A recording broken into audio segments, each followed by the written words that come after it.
Good evening. Welcome to the American Enterprise Institute. I'm Nat Malkus, resident scholar in education policy studies here at AEI, and I get to be the moderator for tonight's installment of our education policy debate series. This debate series aims to gather preeminent experts on consequential and controversial topics and engage in what we at Wait, AEI... we're going to have some experts here, not just us? Yes, we have 4 experts. Engage in what we at AEI call the competition of ideas.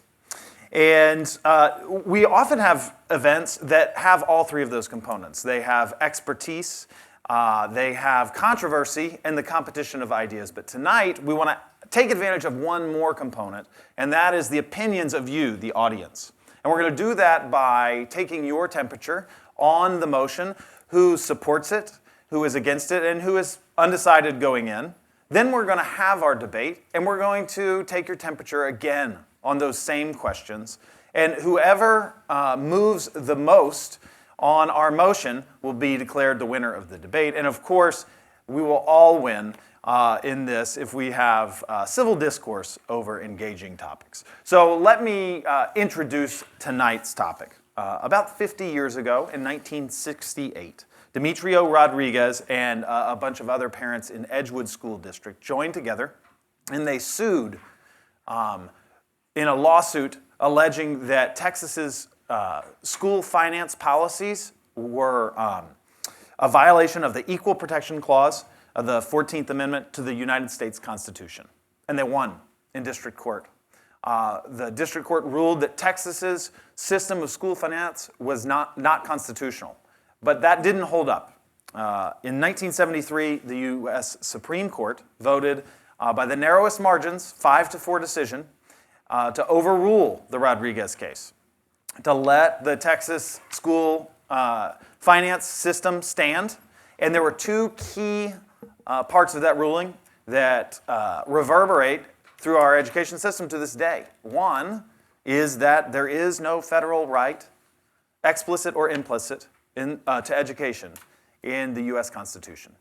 And the other one, which I'm going to let the legal minds that we've brought before you explain a little bit more in detail, is that at least as it applies to school finance, poverty is not a suspect classification. Now, the effects of this decision are still being felt 46 years later.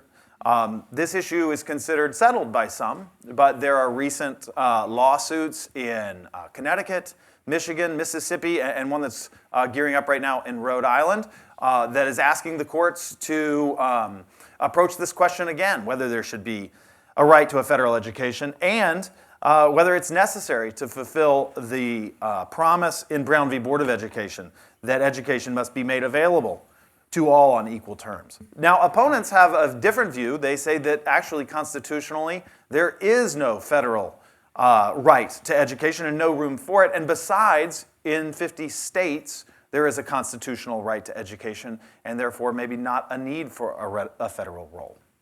Who is right? I'm not sure, but let's debate that tonight. Let me explain how this debate will pursue. I'm going to let you vote in just a moment on the motion, and then we will have opening statements going back and forth from the proponents of the motion and the opponents of the motion, who I'll introduce in a minute.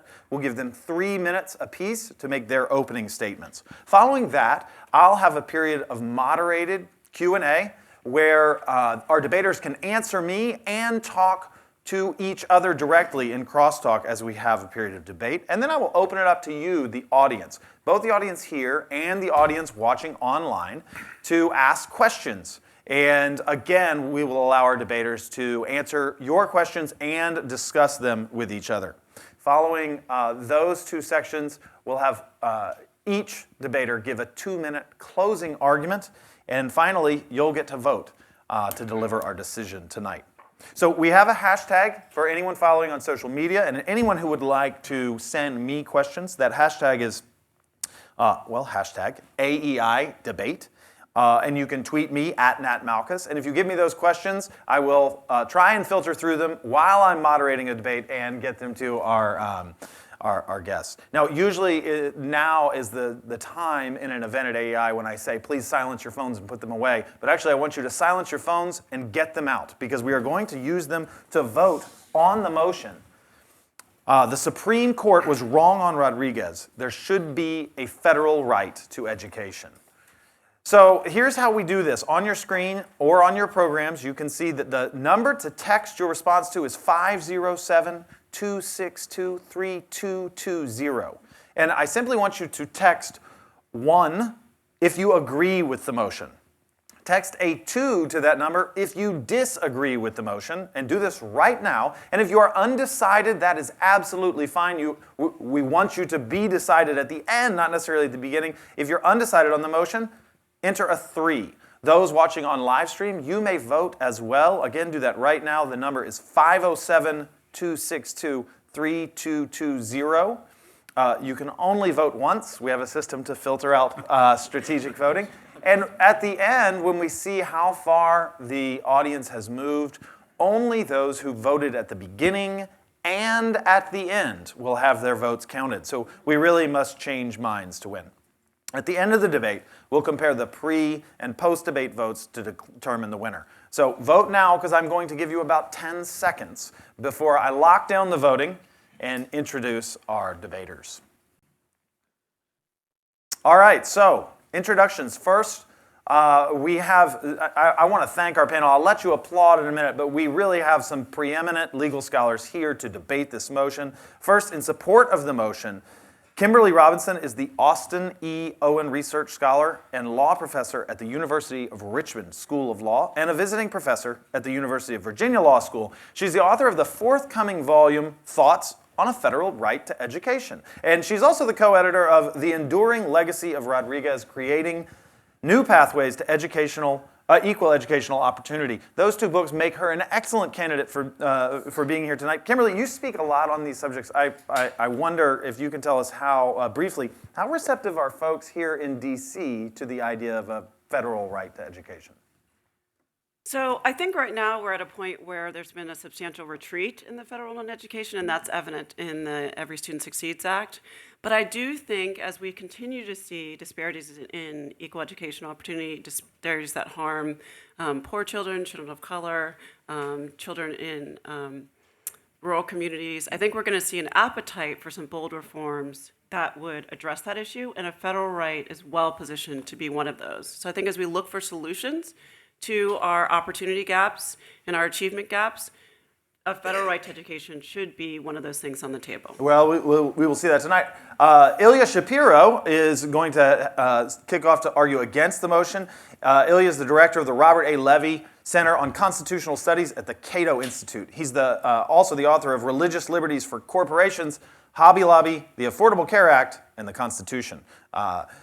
Ilya provides commentary on CNN, Fox News, CBS, and other networks frequently. Ilya, I wonder how often a federal right to education comes up on cable news. I don't think it's come up, but a federal right to health care came up recently, so all sorts of far-fetched things do emerge, you know.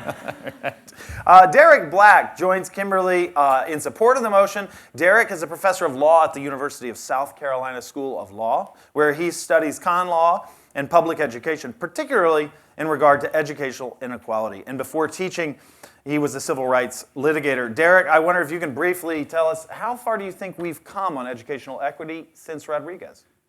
Well, I will be brief. I would say we have come from outrageous inequality to egregious inequality. Okay, that is understood. Finally, and certainly not least, Earl Maltz, arguing against the motion, a distinguished professor at law at Rutgers Law School, where he focuses on constitutional law, statutory interpretation, the role of courts, and legal history. Earl is the author of 9 books and over 50 articles on constitutional law.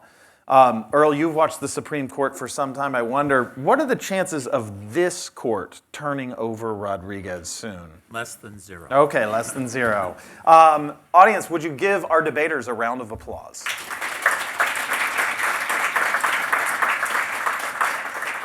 All right, we're ready for our first round of opening statements. Opening for the supporting side of the motions, the Supreme Court was wrong on Rodriguez. There should be a federal right to education.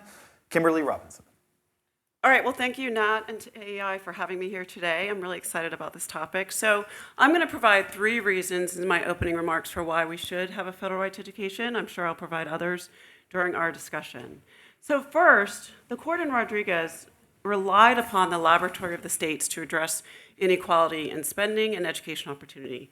And the court was very clear that there needed to be greater equality of opportunity and there needed to be school funding reform, but it said that the state should be the ones to address that. Well, almost 50 years later, we've had some improvement, as Derek alluded to, in narrowing opportunity gaps. However, the laboratory of the states largely has been ineffective in ensuring that all children have equal access to an excellent education. And certainly an excellent education or high quality education is what we want, not only for our own children, but for other people's children and for our nation. And it's critical to have an educated citizenry, to have an effective workforce, and to have a well-prepared military. And so what we want to understand is that the states have not provided for equitable funding. Here's one data point I'll provide on that. So a recent report by the Education Law Center showed that 37 states provide either equal or less funding to to high poverty districts. Why is that important? Researchers agree that low-income children and communities need more funding. How much more? About 40% is the low end, more than double is the high end, but researchers are in consensus that they need more funding.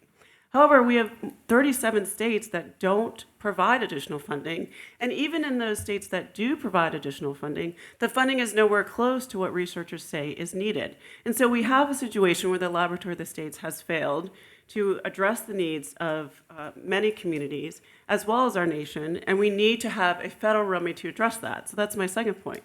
We need those in states where equitable funding is not provided for a high-quality education.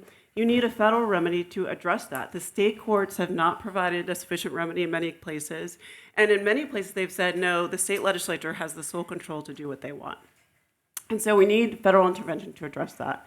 And then my final point is that the federal government is the sole level of government that can address interstate disparities. Actually, the greatest disparities are between states, and only the federal government has the capacity, the ability, and the interest to address these disparities. So for these reasons, we need a federal right to education. Thank you, Kimberly Robinson.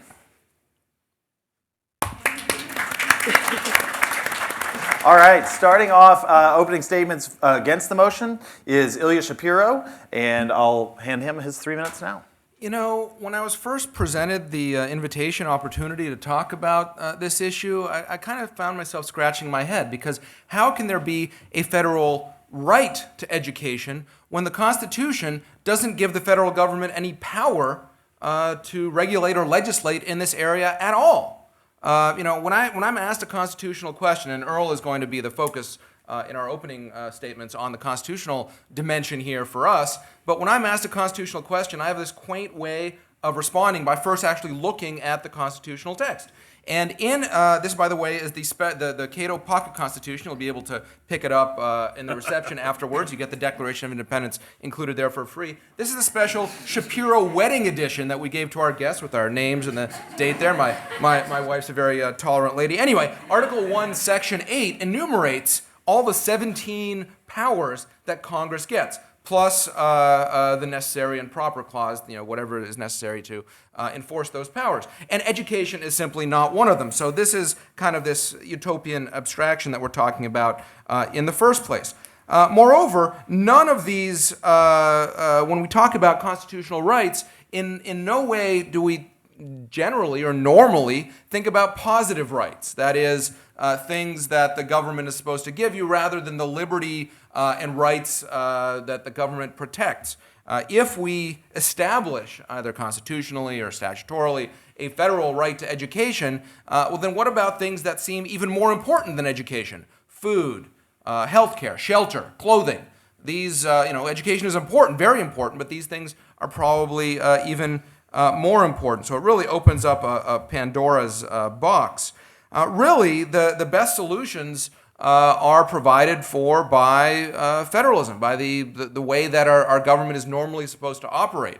And Kimberly says, I don't dispute that the various states' education policy generally, and including the unconstitutional federal part, has failed a large part of the American population. But bad policy does not somehow create new constitutional rights. Just like when Congress won't act doesn't mean the president gets more powers than he otherwise would. Similarly, bad state court rulings don't give more power to federal courts or to Congress or the federal government. If we make this a right to an education or a right to a certain level of funding, a right to a certain level of educational outcomes, some sort of right, then this really is a lawyer full employment act, because you will see litigation every which way in every state about every little aspect. And so, luckily, I'm used to speaking a lot to lawyers, and with all of you, I don't have to dumb down my presentation as much.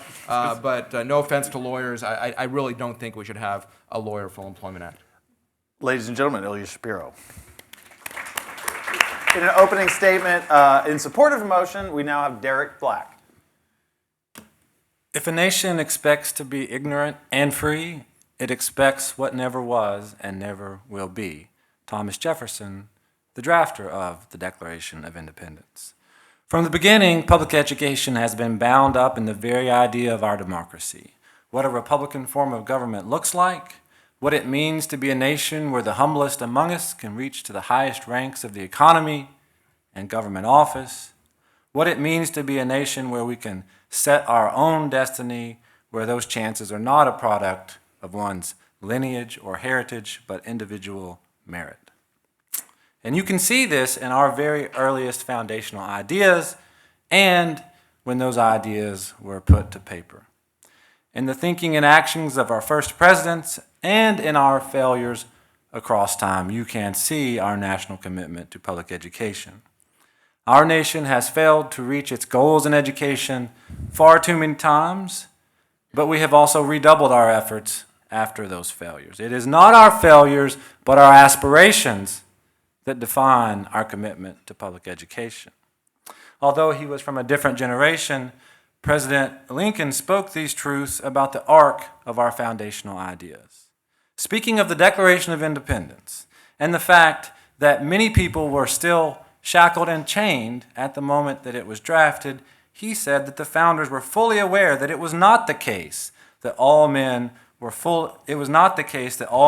enjoying equality. They meant to set a standard maxim for free society, constantly looked to, constantly labored for, and even though never perfectly attained, constantly approximated, and thereby constantly spreading its deep influence. That, Lincoln says, is the story of equality in America. That, I say, is the story of public education in America. And I give you 3 major points to establish it. In the Northwest Ordinance of 1787 that set the terms by which all the states that weren't already part of this nation, that weren't colonies, in the Northwest Ordinance of 1787 that is in the front matter of every copy of the United States Code, right next to the United States Constitution, right next to the Declaration of Independence, right next to the Articles of Confederation, the Northwest Ordinance says, as a necessity of good government and the happiness of mankind, schools and the means of education shall forever be encouraged. 75 years later, when Congress was determining whether it would readmit southern states after they had broken the promise of democracy and had deprived both whites and blacks of public education and were forced to adopt new state constitutions and a 14th Amendment, Congress readmitted them with a very specific term, that the Constitution of these states shall never be so amended or changed as to deprive any citizen or class of citizens of the United States of the school rights and privileges in those state constitutions. I'm sorry, Derek, your time is up, but we'll let you get to your other points in the further debate. And thank you, Derek. Speaking last in opening statements against the motion, Earl Maltz. So Rodriguez was based upon an interpretation of Section 1 of the 14th Amendment. So in order to answer the question of whether Rodriguez should be overruled, we have to ask ourselves the question of what Section 1 of the 14th Amendment was designed to do. Now, education was not a big discussion point during the debates. However, there was one major discussion in general terms of what Section 1 was designed to do in the Senate by Jacob Howard, who was presenting the amendment from the Joint Committee on Reconstruction, which had drafted it. And Howard made it clear that the 14th Amendment, Section 1, was designed to only protect a certain group of rights. And this is the way he divided it. The rights that were to be protected were, quote, those fundamental rights lying at the basis of all society without which a people cannot exist except as slaves. And you might say, that might include public education, except he juxtaposes that and says a group of rights which are not protected. Those rights which are merely the creature of law and the result of positive local law. Now, whatever one might say about the right to public education, it can only be the creature of law, the result of positive local law. So therefore, under Section 1, it's not covered. Now, Derek argues that we should interpret the 14th Amendment by reference to what was required of the southern states. The problem with that is that other things which were clearly required of the southern states were clearly not covered by Section 1. And the most important of those was the provisions dealing with the right to vote. Now, the right to vote has a very interesting history in the 14th Amendment, that it was in the prohibition on discrimination on the basis of race and the right to vote was actually in the amendment until the very last moment, when in reaction to political blowback and the fear that it would doom the amendment, Congress took it out of the amendment so that it's not there. And it was very clearly, again, Howard says, it's not there. There was a conscious decision. How that relates to the education point is the way it relates to Derek's point about what was required of the southern states. Congress required a lot of things from the southern states that were not covered by Section 1 of the 14th Amendment. And with that, I'm done. Thank you for opening statements from all our debaters. I'm going to, the affirmative side bears the burden on the first question, and I invite everybody to jump in, but I will start by asking just a definitional question. We're asking, should there be a federal right to education? But I want to challenge you to help put some flesh on that. What exactly does that mean? And I ask that because Rodriguez was about funding formulas and dollars. But since Rodriguez, we've had quite a bit of discussion in education policy circles on the distribution of educational facilities, curricula, quality teachers. And education is such an irreducibly multidimensional thing that I'm wondering, what is the right to? So I think would be something that there would be wide disagreement on, but I think there are some fundamentals that we could ultimately agree upon as a nation. There are some building blocks that we need for education to be high quality and for it to be equitably distributed. So certainly equitable funding is essential. As I mentioned, just additional funding for those who have greater needs is essential for them to compete on a level playing field with their peers. Other additional necessary resources include a well-qualified teacher, teachers who are prepared to equip students with what they need to be productive in the workforce and to be engaged citizens.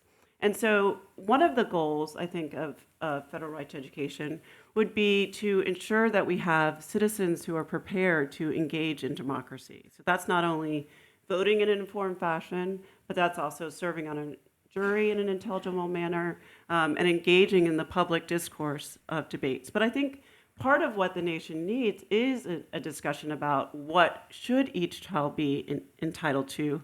But then I think we have to make a national commitment to provide it. And right now, what we provide is the more privileged segments of our society get an excellent education, and everyone else sort of gets the remnants of state and local budgets. And that is something I think that must change. And so before, I'm going to ask one follow-up question, and then I'll give the opposition side a chance to weigh in. And that is, what is the mechanism that would sort of enforce this right? And I'm just asking because I don't know. We have multi-dimensional aspects that you've alluded to, which I understand, but is this only in the courts? Is this sort of the Department of Education? How would we enforce this? So actually, this is the very question that my forthcoming book addresses, which is how would we recognize a right to education? So Derek has an excellent chapter on recognizing an implied right to education through the Constitution.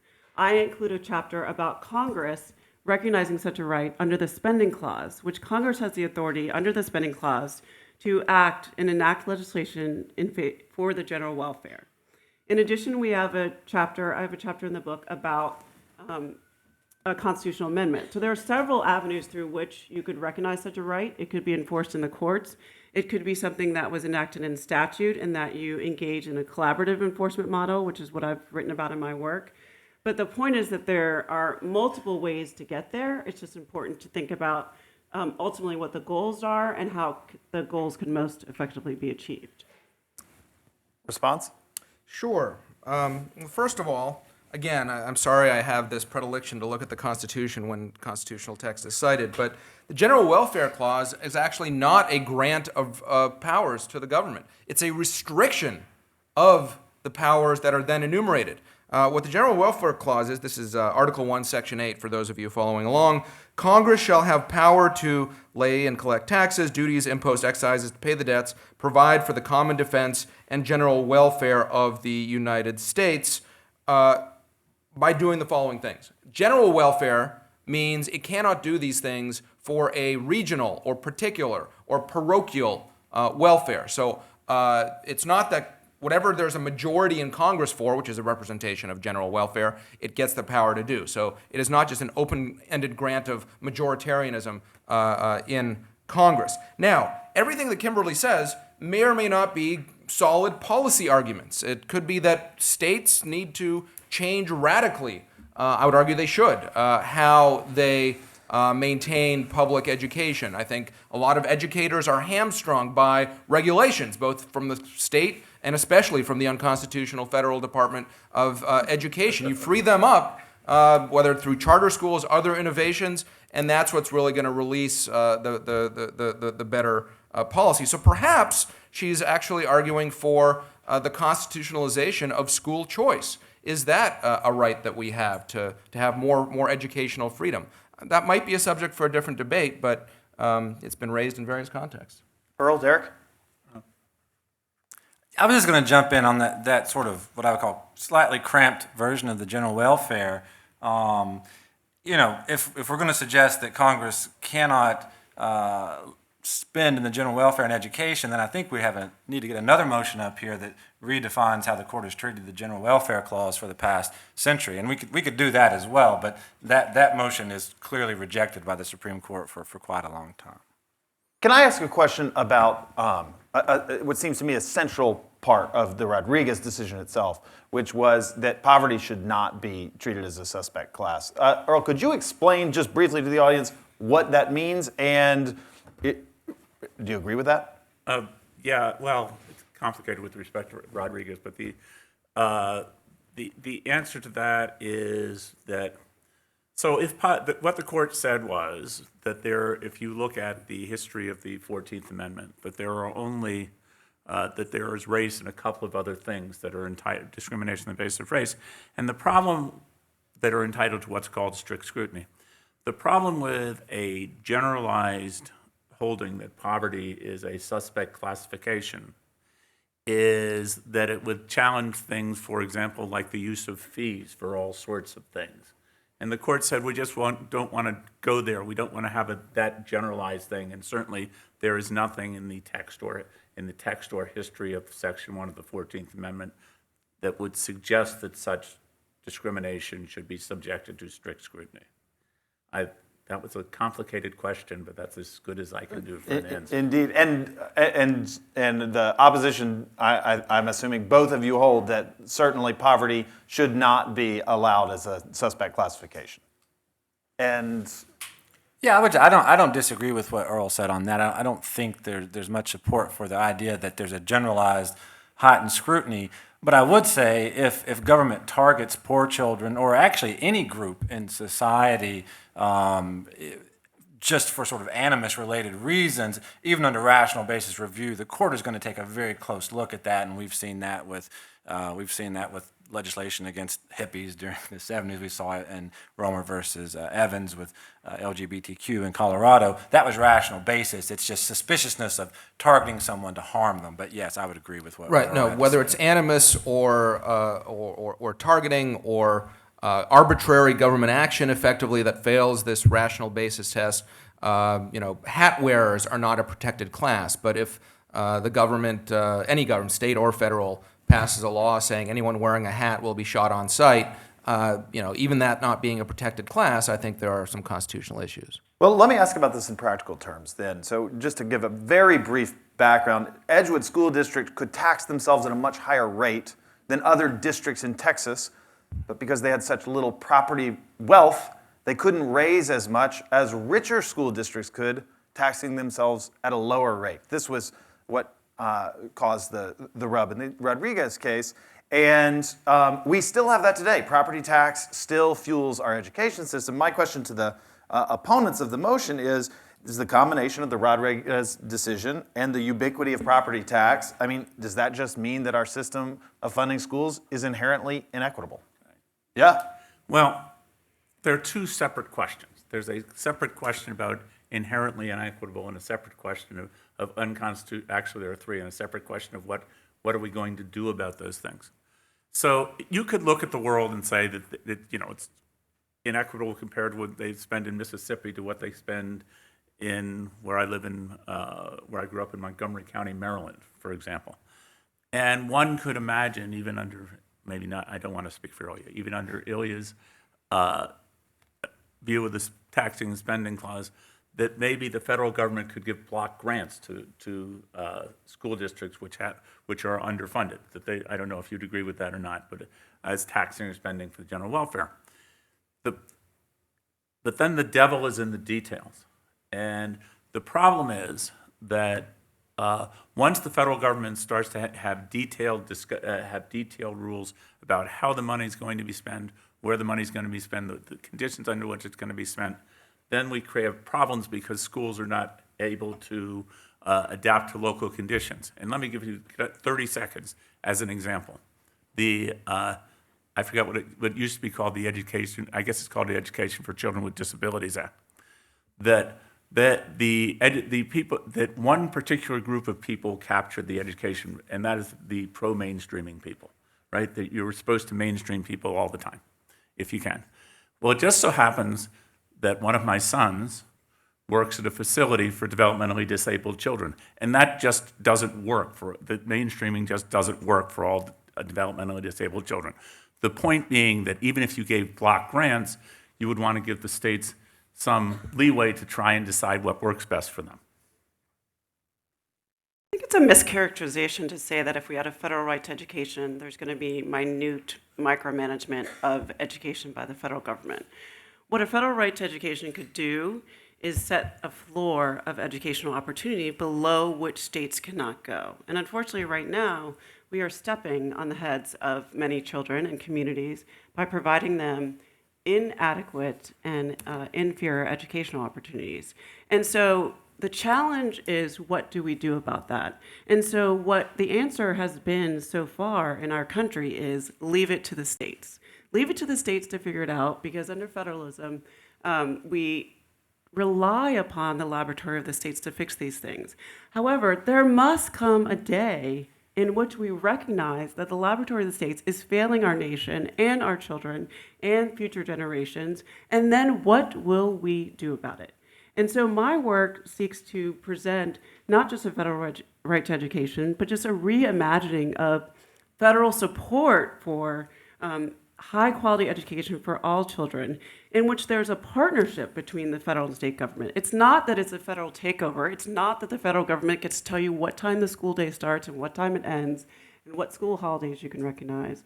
But it is saying that you cannot continue to provide an inferior education to disadvantaged communities, to communities of color, and to limited English proficient students. And that is something that is consistent with the tenets of our democracy and is critical to the success of our economy. Let me ask you something about it that was true when Rodriguez was decided. The federal government spent about 10% of education dollars. It's true today, about 10 or 11%. If we had a federal right to education, this change that you're advocating for, would that need to change? Do you anticipate that the federal government would have a larger role in expenditures? And if not, what would the government's expanded role be? The federal government. Yeah, I think it depends on how you go about this federal right.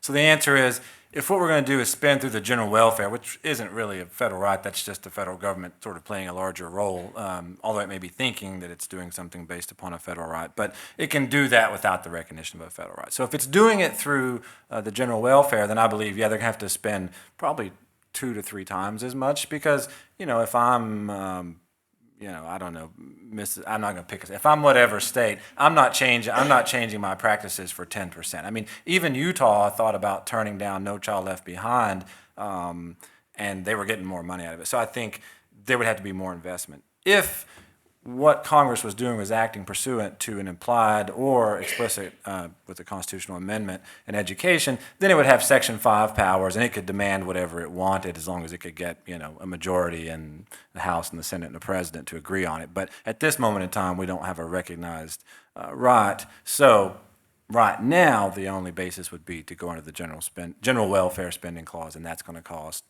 2 or 3 times as much at least.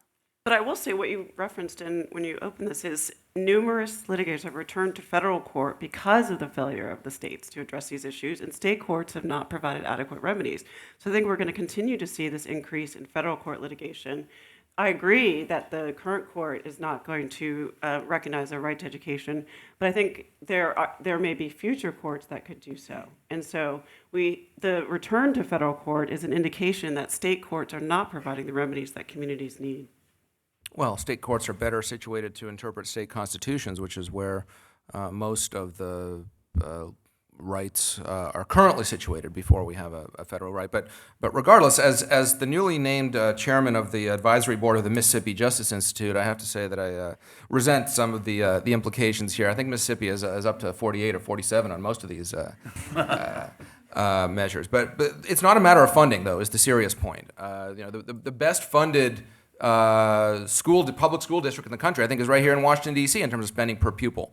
A lot of the highest spending districts in the country are also the worst performing in various ways. So I don't think it's simply a matter of funding. A lot of charter and parochial schools get a lot better outcomes on fractions on the dollar, and part of that is regulation, and part of that is the power of teachers' unions, and part of it is federal mandates and other things that are hamstringing the public education system. So I'll just unveil that because I used to work for the District of Columbia Schools when I was an attorney with Hogan and Lovells, then Hogan and Hartson. So there's a myth about how high DC spends. It does have a high expenditure rate, but if you look at research that breaks down how much is going actually to the classroom and how much is going to special education under the IDEA, then you will see actually that a large part of the DC schools budget goes to special education, particularly to paying for children to go outside of the district for services the district cannot administer. So when you take off those funds and you look at the dollars that actually go to the classroom, you actually do not have a very well-funded system in DC. There are improvements that the superintendents are working on, the chancellors are working. But my point is, there's this myth that DC is the example of why more money doesn't work. But that's an uneducated view about how DC schools are funded. I have a question about the federalism question. Local control is pretty sacred in a lot of places in the United States. And so to the supporters' side, I ask, is there value to local control? And also, is it at odds with a federal right to education? Well, I'm going to break the rules. First, I'm going to say just quickly that Carabo Jackson's the sort of best study out there looking at 40 years of school funding data, no doubt about it. School funding matters in terms of student outcomes.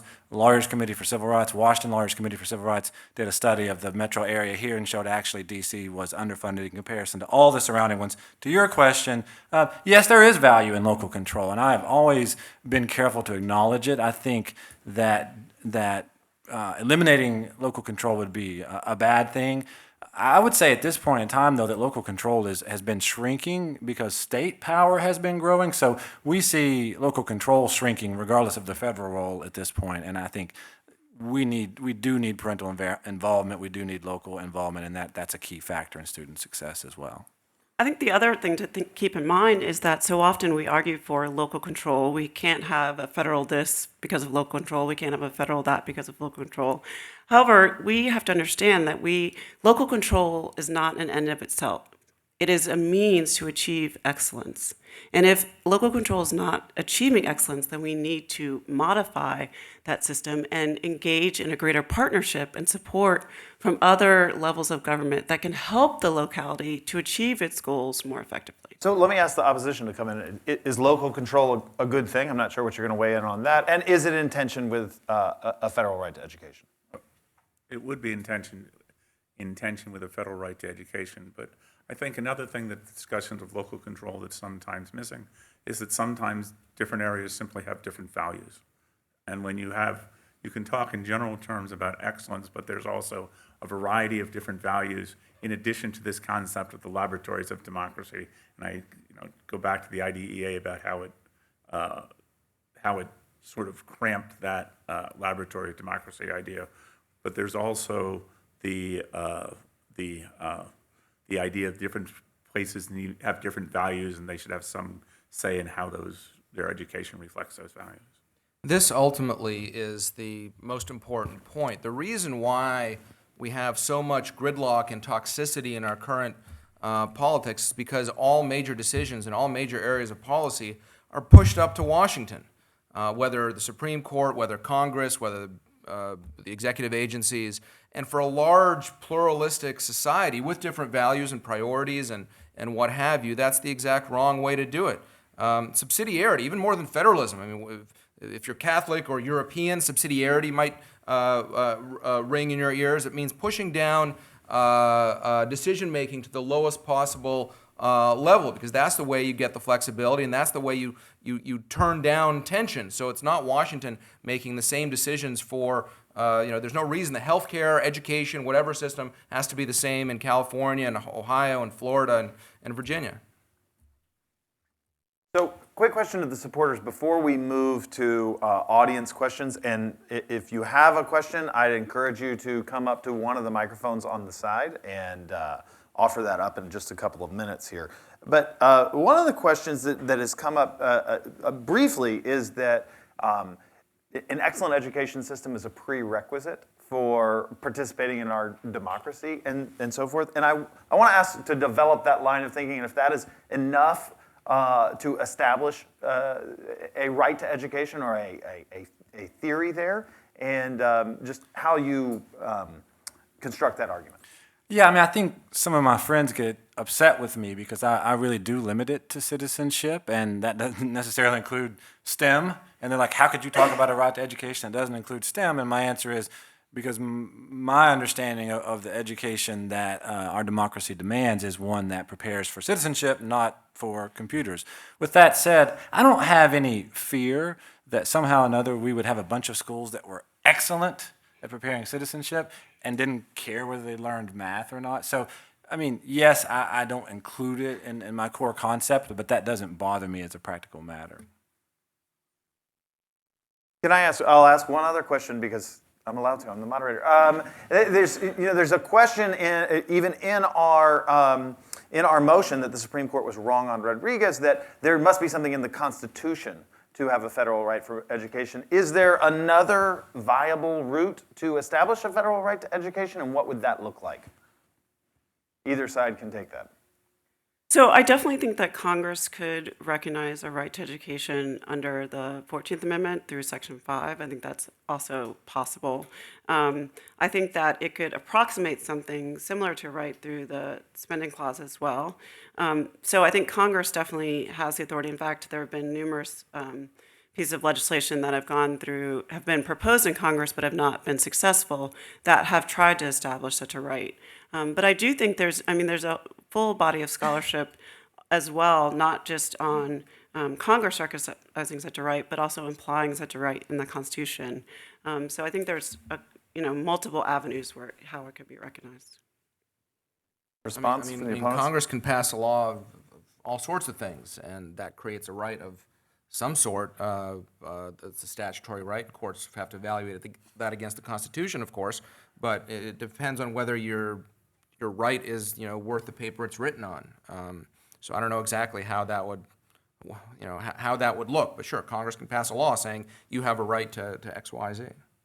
Well, I might just repeat what John Powell said about a decade ago, which is really a critique of Congress. There is not a single thing that needs to be done in our schools, not a single thing that Congress cannot do tomorrow, because it does have the resources to do it. It chooses not to. So regardless of whether there's a federal constitutional right or not, Congress is complicit in its failure to spend to address our national interests, and it has been complicit for quite some time in that respect. Because we have such a surplus in our budget. I think just a couple of airplanes would cover it, actually, yeah.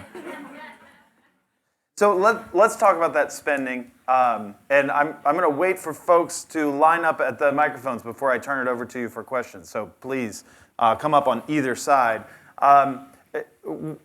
Derek, you mentioned that we would have to spend a lot more, but I also wonder in the context of No Child Left Behind, other federal reforms, it's arguable that just with actually the same 10% of spending, that the federal government administratively has been able to get a lot of the changes they want to see. Is that a viable route in your eyes towards some of the ways that we could improve equity without actually invoking this sort of federal right? On equity, yes. I'm going to say something that might surprise some folks. We got a lot of education change during the Obama administration for a very little bit of money. And I think that Arne Duncan overstepped his statutory authority in doing so. In fact, I argued that even if it was in his statutory authority, I believe it was unconstitutional. So I won't go into all those reasons why, but I do think there are limits to what the federal government can demand in exchange for money and the sort of changing of the rules.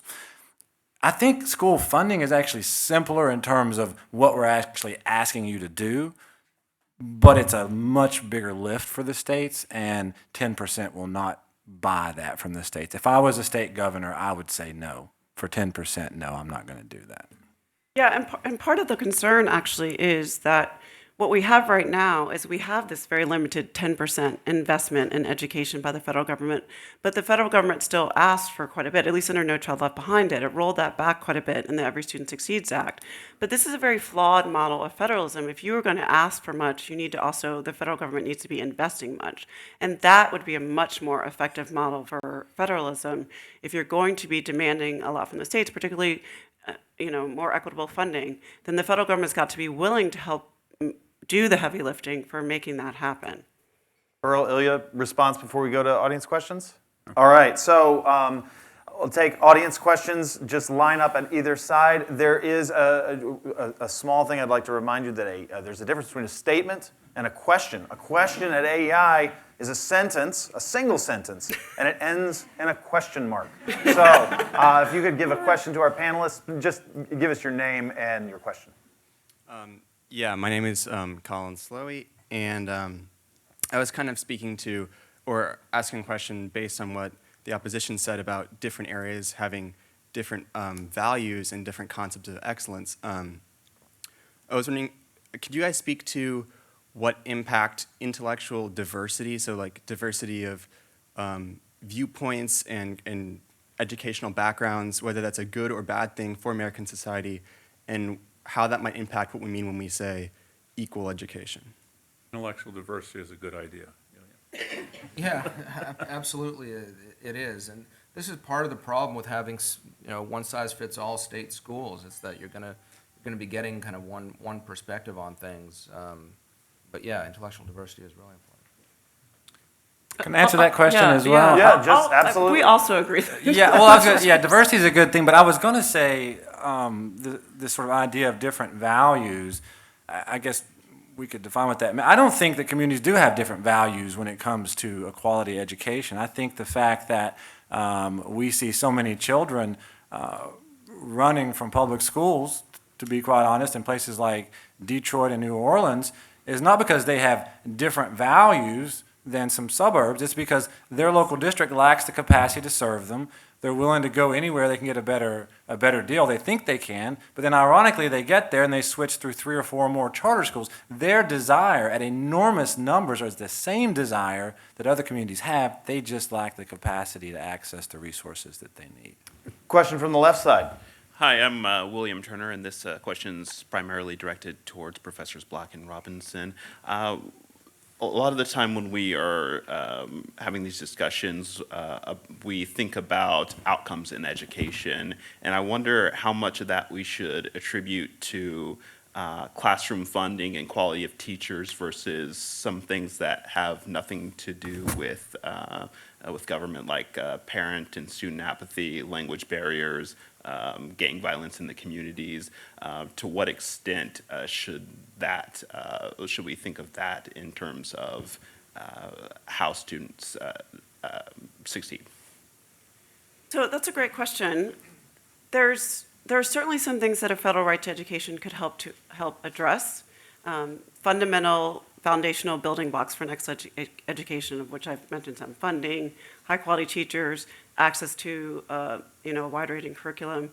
However, there are some things that a federal right and the federal government itself cannot directly change. However, there's definitely significant research that shows that a high quality school can do a lot, can make a big difference in communities of poverty, addressing some of the issues that children bring to the classroom. Many schools are sites for social services and other things that help to support the challenges that children are facing.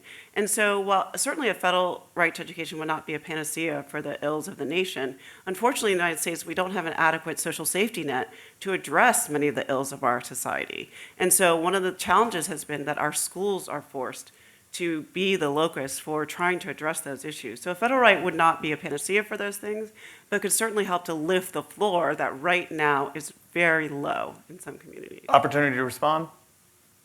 I mean, You need not. We can go to schools that. aren't supposed to be social service providers and all that. Fix the other. Just because other parts of our public policy might be failing, whether at a federal or state level, doesn't mean that schools ought to pick up the slack, lest they fail at all their missions that they're given. I think we have about time for one more over here on the right. Yeah, hi, I'm Scott. I was wondering whether there have been cases where, because of functional illiteracy on part of a failure of education, someone has actually been denied this a jury service or anything similar to that, because you mentioned that in the beginning. Michael Rebell has done a lot of work on jury service, and particularly in New York City. And so, yes, there's one argument, I haven't made it, Kimberly may have made it, that actually your ability to get a jury of your peers is substantially compromised by our education system because many of your peers are excluded from the jury pool based upon their lack of education. Thanks for your questions, and I'd like to have a round of applause before we move to our closing statements. In the same order that the opening statements came, we'll start with closing statements from Kimberly Robbins. Great. So I'm actually going to be very brief because I made my points throughout the debate. I think the important thing that I want to leave you with is this. We are, in education reforms, tinkering at the margins of education opportunity. We come up with a great charter school here, and we come up with a new teacher training program there, and we develop some other reform that catches everyone's attention. But what we are doing is moving chairs around a ship that is ultimately deeply flawed. And so we're not going to get to our ultimate destination of a well-educated citizenry, a robust economy, and a well-prepared military unless we change the very foundation upon which our education system is built. And so definitely, I believe strongly that a federal right to education is one way to do that. I think it also requires us to reimagine our relationship between the federal and state government. I don't think we need to fear federal involvement in education when it seeks to promote equity and excellence. And so I think we need to really re-examine what we are doing and to stop sacrificing children and communities at this altar to state and local control. We have to come up with a bold reform to get to an excellent education for all children. And I believe that a federal right to education is one way to do that. Closing statement in support of the motion from Kimberly Robinson. And now in opposition to the motion, Ilya Shapiro. I still don't know what a federal right to education means, even setting aside my qualms about the federal government's involvement in this area in the first place constitutionally. But is it simply a right to more money, equalizing that? Is it federal regulation of teachers or federal regulation of schoolyards? I don't know what that means. But even once you get past that point, why do we think that involving the federal government will necessarily make things better? Rather than more convoluted and stifling innovation, that we have. I'm not an education scholar, by no means. I'm a simple constitutional lawyer. But it seems to me that, education policy scholars ought to be working at those grassroots and local and state levels to improve education policy. I don't know what the federal government has to do. If someone's violating your civil rights in terms of discriminating against you based on your race or your religion or something like that, sure, take that to federal court. But I don't know what a federal right to education would mean other than lawyers suing over every little thing and really not getting anything done in the first place in terms of these excellent outcomes that we all want. Closing statement by Ilya Shapiro, and now to Derek Plack in support of the motion. I'm not going to give a closing statement. I'm just going to finish my opening one. So 90 years after the Civil War, when the Supreme Court issued Brown versus Board of Education, it said that today education is perhaps the most important function of state and local government. It is required in the performance of our most basic public responsibilities. It is the very foundation of good citizenship. We can debate and play with the various different ways we want to interpret the Constitution, but there is but one single story of education and this nation's commitment to it across time. And is it a story where education has always been understood to be the foundation of our democratic and constitutional commitments? Derek Black, and finishing the day for our closing statements, Earl Maltz. I share some of Ilya's qualms about the content of the federal right to education. Because now I can certainly imagine a situation where the federal government, as I said, would give block grants to both public schools and frankly to private schools to deal with, to develop better educational programs. What I fear about the federal right to education is what we have seen in a wide variety of areas, that we end up with micromanagement from Washington and these lots and lots of litigation that doesn't produce much good outcome. So, as I said, I can imagine the federal government providing more funding, but I worry about micromanagement. And I'd like to invite everyone to join me in applauding our debaters tonight.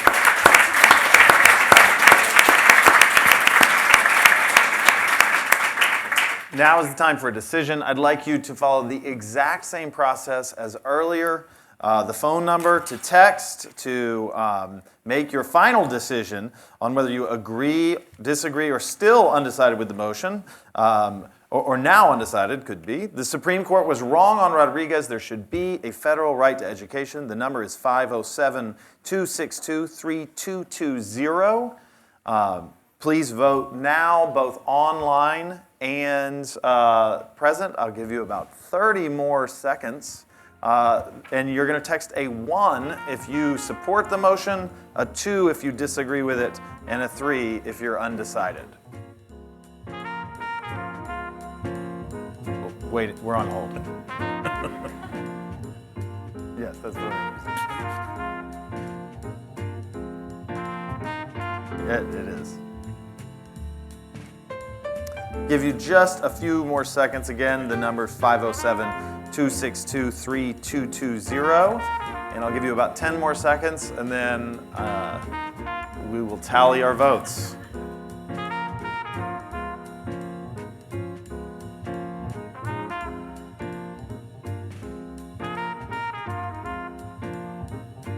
All right, I'm going to give it just a few more seconds. I'm going to ask for a little speculation from our debaters now that they no longer have to sway your decision. Let's just stipulate that Rodriguez, for the moment, was correct, and that there's also a statutory path forward for a federal right to education.